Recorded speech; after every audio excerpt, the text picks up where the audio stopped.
గ్రామాలు, పట్టణాలు, నగరాలు తేడా లేదు. మారుతున్నటువంటి కాలానికి అనుగుణంగా మరి ముఖ్యంగా సాంకేతిక పరిజ్ఞానం కొత్త పంతులు తొక్కుతున్నటువంటి నేటి కాలంలో మనుషుల యొక్క ఆలోచన విధానం, చివరికి వాళ్ళు వినియోగించడం వస్తువుల్లో కూడా పెను మార్పులు చోటు చేసుకుంటూ ఉన్నాయి. వాస్తవానికి రేడియో అనేటువంటిది కొన్ని దశాబ్దాల క్రితం వరకు గ్రామీణ ప్రాంత ప్రజానీకం అనవచ్చు, లేదంటే పట్టణ ప్రజానీకం ఎవరికైనా సరే సమాచారం కోసం, వినోదాని కోసం సమస్తం రేడియో మీద ఆధారపడి పనిచేసేటువంటి కాలం అది. కానీ ఆ తర్వాత టీవీలు, మొబైల్ వచ్చిన తర్వాత ఈ రేడియో వ్యవస్థ అనేది చాలా వరకు కాలగర్భంలో కలిసిపోయింది. కాలం క్యాలెండర్ మారుతున్నప్పటికీ వాటి యొక్క మూలాలు మర్చిపోకూడదు అంటారు. అవును, మంగళగిరి అంటేనే అందరూ గుర్తొచ్చేది దక్షిణ భారతదేశంలోని ప్రసిద్ధ పుణ్యక్షేత్రం. ఇక మంగళగిరి మెయిన్ బజార్లో ఎప్పుడో 1962 సంవత్సరంలో ఒక చిన్న రేడియో షాప్ పెట్టి ఈ ప్రాంత ప్రజానీకం అందరు మన్ననలు పొందారు. ఆయనే మధ్య శంకర్రావు గారు 1962లోనే మంగళగిరి మెయిన్ బజార్లో శంకర్ రేడియోను స్థాపించారు. అదే మొట్టమొదటి మంగళగిరి రేడియో షాపు. దాదాపు 6 దశాబ్దాలు అంటే 60 సంవత్సరాలు పైబడి శంకర్ రేడియో షాపు రన్ చేసిన 2002 వరకు రన్ చేశారు.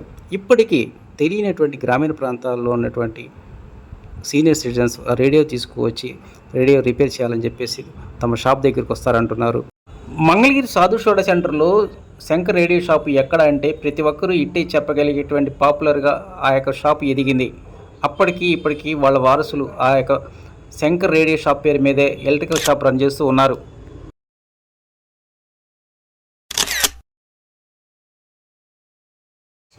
రెండు 2002 దాకా బాగుంది. 2002 నుంచి కొంచెం రేడియో బిజినెస్ తగ్గింది, టీవీలు అట్లా వచ్చినాయి.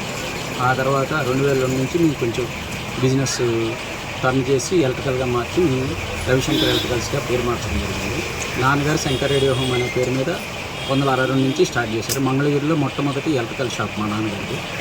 అసలు ఆ రోజున ఇంకా ఆల్టర్నేటివ్ ఇంకా లేదు. మంగళగిరిలో నాన్నగారి షాప్ తప్పితే ఇంకెవరిది లేదు. ఎవరన్నా రేడియో కొనాలన్నా, ఇంకేదన్నా కొనాలన్నా, ఎలక్ట్రానిక్స్ ఐటమ్స్ ఏమైనా కొనాలంటే విజయవాడ కానీ గుంటూరు కానీ వెళ్ళాల్సి వచ్చేది. అలాంటివి లేకుండా నాన్నగారు మంగళగిరిలో రేడియో షాప్ స్టార్ట్ చేసినప్పుడు రేడియో బిజినెస్ స్టార్ట్ చేసినప్పుడు రేడియోకి యాంటెనాలు ఉండేవి. తర్వాత టీవీకి యాంటెనాలు ఎలా వచ్చాయో రేడియోకి కూడా యాంటెనాలు ఉండేవి. తర్వాత రేడియో ఎంత అమ్మేవాళ్ళు అండి రేడియో? మీరు సుమారు మీకు గుర్తున్నంత వరకు? మాకు గుర్తున్నంత మటుకు 25 రూపాయల దగ్గర నుంచి రేడియో అమ్మడం స్టార్ట్ చేశారు. వాల్స్ రేడియో అని ఉండేవి. ఆ రేడియోలు వచ్చేసరికి యాంటెనా కంపల్సరీగా అవసరం అయ్యేది. మా నాన్నగారి దగ్గర పనిచేసిన శిష్యులే చాలామంది చాలా షాపులు పెట్టి కొంచెం డెవలప్మెంట్ అయ్యడం జరిగింది.